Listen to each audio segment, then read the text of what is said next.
की आज जगामध्ये आम्ही पाहतो जात, धर्म, पंथ, वंश आणि पैसा,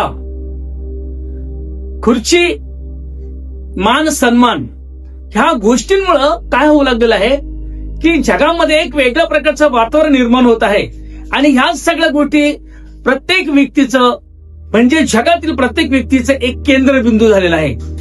परंतु येणाऱ्या काळामध्ये आत्ताच्या काळामध्ये ह्या चालू वर्तमान काळामध्ये जगात जात, धर्म हे नष्ट होणार आहेत आणि 666 हे राज्य करणार आहे.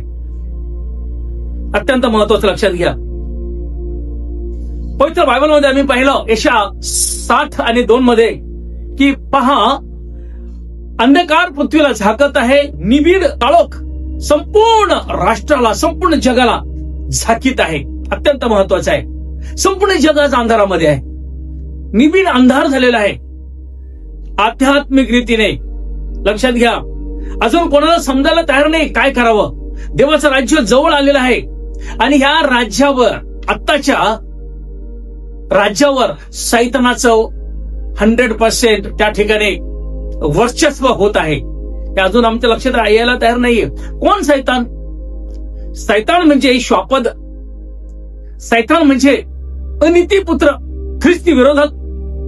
सैतान म्हणजे या ठिकाणी मी पाहतो एक नाशाचा पुत्र आणि तो ह्या संपूर्ण जगाचं कंट्रोल करणार आहे. एकच पैसा आणि एकच धर्म.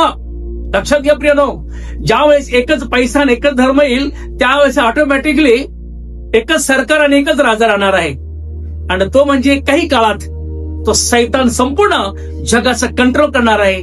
आणि ते कोण करणार आहे की 666 666